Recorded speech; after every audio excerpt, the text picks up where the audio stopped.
Hello. હા નમસ્તે. હા, ઓલી ફોરેસ્ટની જગ્યા વધારવા માટે સાહેબ તમે હજી કાંઈ નિર્ણય ન લીધો? એ અમારે નિર્ણય લેવાનો નથી. તમારા અંડર જ આવે ને સાહેબ, અમને ન્યાય તમારી સિવાય કોણ અપાવશે? અમારા અંડર મને આવે. તો કોના અંડર હોય સાહેબ?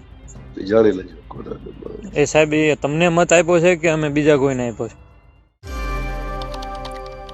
આ છે આપણા નેતાઓ. જ્યારે આપણા નેતાઓને આપણી જરૂર હોય છે ને, ત્યારે કોઈ પણ સંજોગો કેમ ના હોય, કોઈ પણ પરિસ્થિતિ કેમ ના હોય, આપણી સાથે ઊભા રહે છે, આપણી સામે હાથ જોડે છે. પરંતુ જો આ જ નેતાની આપણે જરૂર હોય અને આપણે તેમને ફોન કરીએ, તેમની સાથે વાત કરવાનો પ્રયત્ન કરીએ, તો ક્યાંક એમનો જે સ્વભાવ છે, એમની જે હરકત છે, તે બદલી જાય છે. આપણે કોણ છીએ તે આપણને ગણતા જ નથી કે આપણા મતદારો છે, આપણે જાણે ચૂંટીને મોકલ્યા છે તેવું કંઈ જ અમને લાગતું નથી. બસ તેઓ ચૂંટીને જીતી ગયા એટલે તેઓ રાજા, અને આપણે શું છીએ એમના માટે શૂન્ય. એટલે વર્તન આપણી સાથે આવું થાય છે. આવું તમે જે પહેલાં સાંભળ્યું એ આપણા વન મંત્રી મુળુભાઈ બેરા હતા. વાત એટલા માટે કરવી પડે છે કે આપણે જેમને ચૂંટીને મોકલ્યા હોઈએ એ જો આપણે સાંભળે નહીં તો આપણે રજૂઆત કોની પાસે કરવા જવાની? નમસ્કાર, નિર્ભય ન્યૂઝ સાથે હું છું રિદ્ધિ. એક વાતચીતનો ઓડિયો વાયરલ થયો છે, ફોરેસ્ટના ઉમેદવાર છે અને આપણા વન મંત્રી મુળુભાઈ બેરા વચ્ચેનો.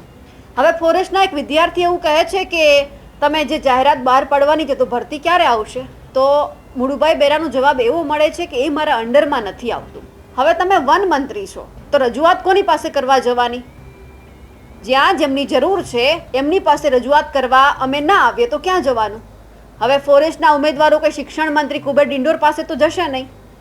તમે વન મંત્રી છો, તમારે જે કામ કરવાનું છે, તમને જે હોદ્દો મળ્યો છે, જે પદ આપવામાં આવ્યું છે એ તમારે કામ કરવાનું છે. જો તમે એ નહીં કરો તો તમે બીજા કયા કામ માટે ત્યાં બેઠેલા છો? એ સવાલ આજે બધાના મનમાં થાય છે.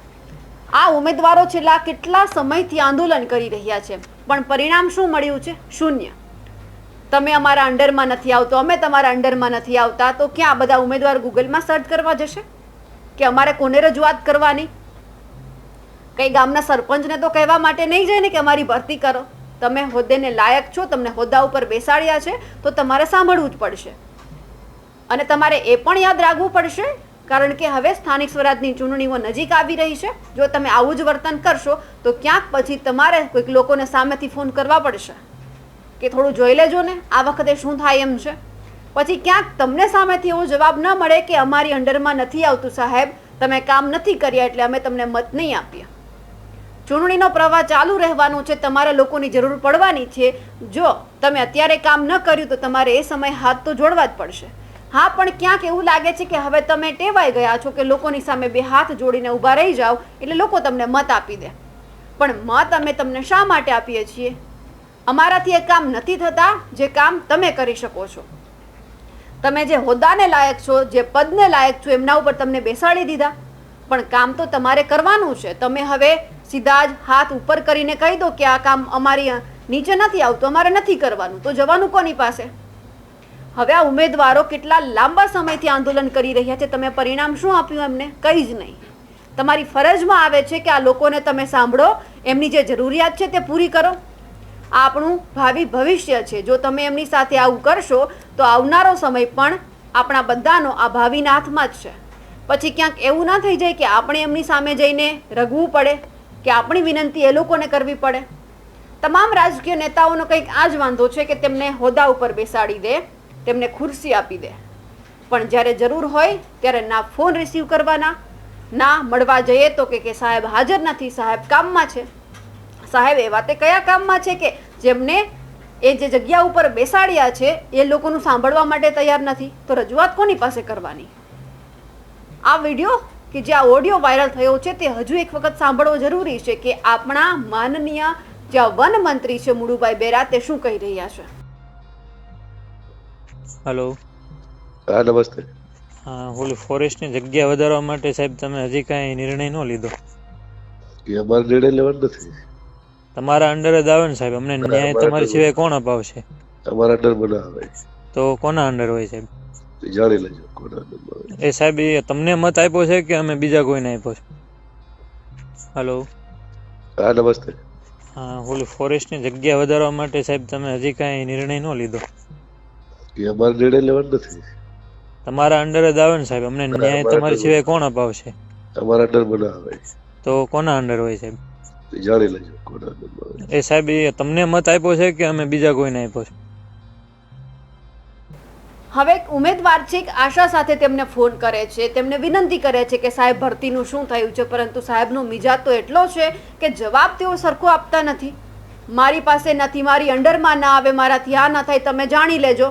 મત તમને આપ્યા છે તો તમારી પાસેથી જ જાણવાનું, તમારે જ જવાબ આપવો પડશે. હા, તમે હંમેશને માટે ચૂપ રહો એવું ના ચાલે. આમની પહેલાં પણ એક કાર્યક્રમમાં તમે આ જ રીતે ચૂપ થઈને બેઠ્યા હતા કે કોઈક વ્યક્તિ તમારી પાસે આવ્યું હતું, વાત કરી હતી કે અમારે ત્યાં વિકાસ નથી પહોંચ્યો, પાણી નથી પહોંચ્યું, તો તમે શું કહેશો? પણ તમે ત્યારે પણ કંઈ જ નહોતા બોલ્યા. તમે તમારા ભાષણમાં એટલા મંત્રમુગ્ધ હતા કે તમને કંઈ દેખાતું જ નહોતું. ક્યાંક જે લોકો બોલે છે એવું લાગે છે કે તમારા કાને પહોંચતું જ નથી. તમારા કાને પહોંચાડવા માટે હવે આ લોકોએ શું કરવું, એક વખત તમે એ પણ કહી દેજો. કારણ કે તમે તો ના પાડી દીધી છે કે મને નથી ખબર, મારી નીચે આવતું નથી, ક્યાં તમારે જઈને પૂછવાનું એ પણ મને નથી ખબર. તો એક વખત તમારી જે ઓફિસ છે ત્યાં બોર્ડ પણ મારી દેજો કે આ કામ માટે મને પૂછવું નહીં, મારા કોઈ કર્મચારીને પૂછવું નહીં. પરંતુ તમારે જો જાણવું હોય તો તમને અહીંયાથી જાણવા મળશે. એટલે આવનારી ચૂંટણીમાં પણ ક્યાંક લોકો તમને એવું ના કહી દે કે અમે પણ તમને ઓળખતા નથી, તમે કોણ છો, તમે અમારા કામ નથી કર્યા. વિકાસની વાતો થાય છે, કરોડો પૈસા મળે છે, નોકરી માટે, શિક્ષણ માટે પૈસા ફાળવવામાં આવે છે, પરંતુ એ બધા ક્યાં જાય છે કોઈને ખબર નથી. અને આમને આમ આપણા ઉમેદવારો લોકો આંદોલન કરી રહ્યા છે, જવાબમાં કંઈ જ નથી મળતું. મુળુભાઈ બેરા, અત્યારે તમારી નીચે એવા બે વર્ગ છે જે આંદોલન કરી રહ્યો છે. એક તો આ ફોરેસ્ટના ઉમેદવારો પણ તમારી પાસે મદદ માંગી રહ્યા છે, તમે તેમ છતાં કંઈ નથી બોલતા. બીજી તરફ ખેડૂતો આંદોલન કરી રહ્યા છે. ઇકોઝોન બાબતે વન મંત્રી છો, ત્યાં પર્યાવરણને બચાવવાની વાત છે તો તમે કેમ કંઈ બોલતા નથી? તમારી પાસે તમને સત્તા આપી છે બોલવા માટે, કામ કરવા માટે, તેમ છતાં તમે ખાલી શાંતિથી બેસીને જુઓ છો કે શું થઈ રહ્યું છે. જો આ બધી જ વાત તમારા કાન સુધી પહોંચે તો આ વિદ્યાર્થીઓને, આ ઉમેદવારોને, આ ખેડૂતોને સરખી રીતે જવાબ આપજો. કારણ કે આ ખેડૂતો અને આ ઉમેદવારોના હાથમાં હવે આપણા ગુજરાતનું ભવિષ્ય છે. કારણ કે આવનારી ચૂંટણીમાં પછી ક્યાંક એવું ના થાય કે તમને જે અત્યારે હોદ્દો મળ્યો છે વન મંત્રીનો તે ક્યાંક ન પણ મળે. એટલે તમને જે કામ કરવા માટે બેસાડ્યા છે કામ કરીને બતાવજો, સાંભળજો, જેથી કરી કોઈ બીજા વિદ્યાર્થીને, ઉમેદવાર જો તમને ફોન કરે તો નિરાશા સાથે તેમને પાછું ન ફરવું પડે. એટલે વાત કરજો, ફોન કટ ન કરી દેતા. જે પ્રશ્ન છે તેમનું સમાધાન આપજો. ભલે તમને ખબર ના હોય તો જેમને ખબર હોય એમનો કોન્ટેક્ટ કરાવજો. અમારા અહેવાલ વિશે આપનું શું કહેવું છે કમેન્ટ કરીને ચોક્કસથી જણાવજો. સાથે જ અમારી નિર્ભય ન્યૂઝ ચેનલને લાઇક, શેર અને સબસ્ક્રાઇબ કરવાનું ભૂલશો નહીં. નમસ્કાર.